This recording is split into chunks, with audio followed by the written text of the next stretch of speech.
public à une manifestation pour que les autorités responsables respectent les engagements pris par notre pays dans le domaine de l'asile. Un an plus tard, eh bien, nous sommes encore là et nous renouvelons nos demandes. Alors, une des premières demandes, c'est notamment par rapport à l'accueil des enfants. Donc, je laisse la parole à Jeanne de RESF. Simplement pour vous dire qu'actuellement, on retrouve donc 120 personnes qui vivent dans la rue. Donc 7 familles qui ont 2 adultes et 3 enfants, 5 familles avec 2 adultes et 2 enfants, 14 familles de 3, donc 2 adultes, 1 enfant, 4 familles de 2, 1 adulte, 1 enfant et 15 femmes seules. Certains d'entre eux sont à la rue depuis le 15 septembre.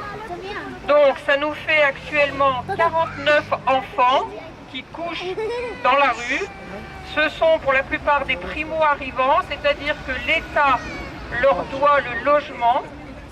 Et la réponse de la préfecture, c'est il n'y a pas de place en CADA, on ne peut rien faire.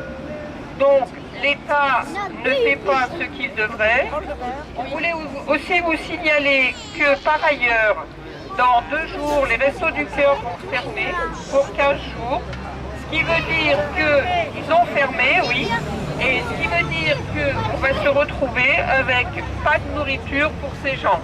Alors nous, on travaille avec la banque alimentaire, on va essayer de pallier, mais on reste quand même avec un nombre impressionnant sur Dijon de gens non nourris et notamment d'enfants qui dorment dehors.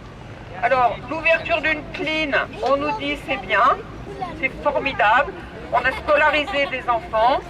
Moi je réponds oui, ils dorment où? Dans la rue. Alors je trouve que l'ouverture d'une classe, très bien, mais sans logement, sans nourriture, en laissant les familles et les enfants à la rue, ce n'est pas digne d'un État qui est riche, contrairement à ce qu'on entend, et qui peut loger ces gens et qui doit les loger. Donc il est hors de question, au nom du collectif et au nom des RESF, qu'on continue de laisser ces gens dans la rue. Donc nous continuerons de nous battre, nous continuerons de demander des solutions d'hébergement pour tous ces gens. Voilà. Il y a donc eu une audience en préfecture de Dijon. Alors il nous a été confirmé ce qui nous avait déjà été dit il y a quelques semaines, la création de 2 bornes Eurodac, mise en service prochainement et dans Lyon et en Saône-et-Loire, la création du village d'insertion pour les populations roms, vous en avez sans doute entendu parler, le déblocage de moyens financiers pour l'exercice 2012 afin de faire face aux dépenses engagées pour l'hébergement d'urgence. Et puis pour 2013, la demande pour 2013 en Bourgogne de 60 places supplémentaires en CADA qui viendraient donc s'ajouter aux 357 places existantes puisque pour l'exercice 2013, 1000 places sur la France seront créées en CADA. Les membres de la délégation ont bien entendu tout ça, mais on a rappelé aussi la situation actuelle, notamment concernant les demandeurs d'asile présents en Côte d'Or depuis de longs mois et qui sont venus pour la plupart de l'Afrique de l'Est. Il y a toujours 2 squats ouverts qui accueillent au moins 150 personnes ayant reçu une réponse négative de l'OFPRA. Ils sont pour la plupart en procédure dite prioritaire, c'est-à-dire contrairement au mot prioritaire qui d'habitude veut dire ça tout va bien marcher, en fait c'est une situation la plus précaire, sans ressources, sans hébergement, sans domiciliation postale, donc pas possibilité de recevoir son courrier. Certains ont reçu aussi une obligation à quitter le territoire français, mais en fait, elle ne peut être mise à exécution. Voilà donc des dizaines de personnes fragilisées et qui voient leurs droits diminuer au fil des jours avec des enfants mal protégés. Et dans le même temps, donc cette population-là qui existe sur Dijon, et dans le même temps, depuis quelques mois, se crée une nouvelle situation pour des personnes venant de l'Europe de l'Est, Kosovo, Arménie, Albanie, entre autres. La plupart sont venus en famille, d'où ces 42 enfants dont on vient de parler, et d'où l'ouverture de cette classe de clean là, à l'école d'Arcy, là tout proche. Là encore, ces familles se trouvent confrontées au non-respect par l'État français des conditions matérielles d'accueil, à savoir un logement, à savoir une prise en charge alimentaire.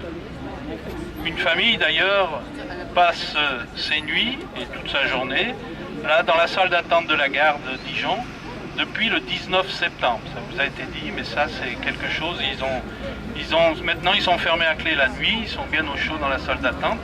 Ils ont la chance, le responsable de la gare de Dijon leur a donné un document qui leur dit vous pouvez rester dans la gare la nuit. Bon.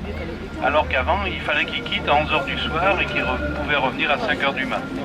Donc une enfant qui doit avoir 13 ans à peu près, puis un autre un peu plus jeune. On note bien sûr l'ouverture de cette classe pour accueillir leurs enfants, mais après l'école, comme on vous l'a dit, c'est la rue.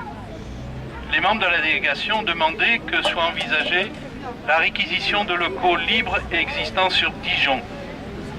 Cette réquisition, d'ailleurs, Paul Garrigue vient de me dire que ça existe, ça vient d'avoir lieu sur Besançon. Donc, alors que ce matin, il nous a été dit que c'était impossible, on leur a rappelé qu'il existait des locaux. Bon, si on me dit de le faire, je le ferai. Mais bon, pour l'instant, c'était pas possible. On a demandé aussi que les enfants soient protégés, car ils sont en danger. Et bien sûr, on a rappelé que les personnes soient respectées dans leurs droits. Les 30 associations défendent les demandeurs d'asile. Et à nouveau, ils vous sollicitent et je crois qu'il faut répercuter cet appel. On n'est pas très nombreux, mais on est quand même une bonne centaine. Mais il faut vraiment faire signe à la population dijonnaise que la solidarité, il faut qu'elle se poursuive, soit par des dons d'ordre matériel, soit donc en nature, soit par un soutien financier à faire des chèques au nom de la LDH, puisque c'est eux qui ont bien voulu assurer la trésorerie. C'est quoi la LDH? Voilà où on en est, la Ligue des droits de l'homme. Mais le chèque doit être fait à la LDH, oui.